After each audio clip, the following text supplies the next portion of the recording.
Nous voici sur le stand italien Sicce.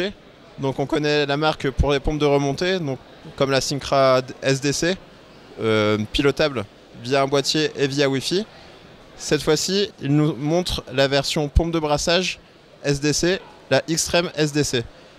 J'ai eu l'occasion de tester la Xtreme E, donc, que vous pouvez voir sur le site, on va mettre le lien dans la description. Et la voici en mode pilotable par Wi-Fi, par téléphone, où que vous soyez.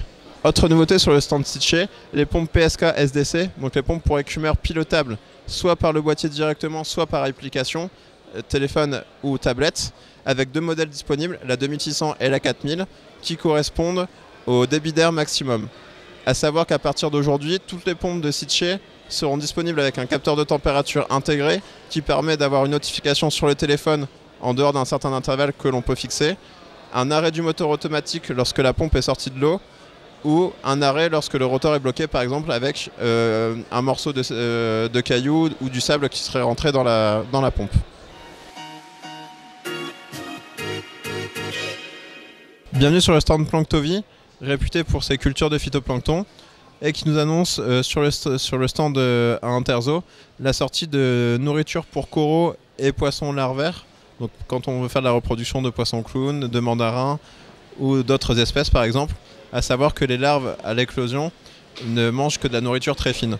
Donc ici, ils ont sorti une gamme de 4 produits qui permet d'accompagner la croissance des poissons dès l'éclosion à partir de 75 microns jusqu'au stade alevin avec 600 microns.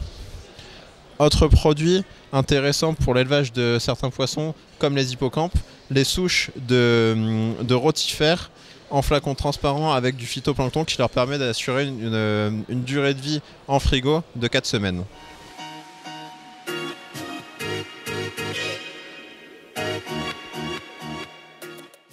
Bienvenue dans ce petit vlog éclairage pour vos aquariums sur le stand de CNC qui est un fabricant de LED italien.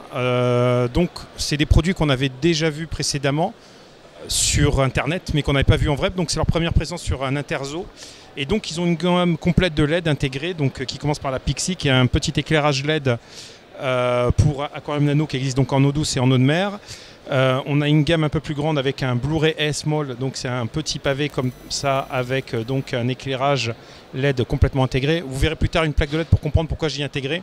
Le Blu-ray M, donc on est sur des gammes de prix d'environ 200 €, 250 €, sur une gamme de prix ici d'à peu près 500 € sur celui-là. Le Blu-ray qui est le modèle complet qui est ici, donc on l'a en éclairage là. Donc pourquoi je parle de pas de LED intégré complet, parce qu'on a une matrice de LED qui est constituée de plusieurs puces LED de différentes puissances et de différents spectres qui permettent par une combinaison d'éclairage d'avoir une lumière complètement homogène et donc avec une zone de couverture beaucoup plus grande. Donc ce qu'on appelle le principe de matrice array. Donc là, ensuite, on a derrière une plaque qui va permettre de faire une diffusion secondaire avec un système d'étanchéité derrière, donc avec des vis pour faire la maintenance, bien évidemment. Donc ça, c'est le fameux Blu-ray, le complet. Donc là, vous voyez, il est complètement mis en position. Donc je ne connais pas la puissance d'éclairage aujourd'hui du Blu-ray puisque là, il est en mode de démonstration. Mais voilà, donc ça, ce modèle-là, c'est un modèle qui sort à peu près à 900 €. On vous donnera plus de détails dans l'article qui va accompagner. Donc ils fabriquent aussi des barres LED en différentes tailles aussi, donc qui sont ici on a une couleur Royal Blue, ici on a du Marine Light classique, donc Daylight, ici on a une barre spéciale pour l'eau douce et ici une barre spéciale Actinite. À droite, vous avez quelques accessoires qui permettent donc de faire fonctionner les barres avec des multiplexeurs, des contrôleurs, des alimentations. Enfin, ce qui est original avec ce système, c'est qu'ils ont un système d'accroche modulaire qui existe en plusieurs versions. Donc on a des crochets, on a des systèmes de braquets et on a des systèmes de combinaison qui permettent de mixer les Blu-ray et les barres.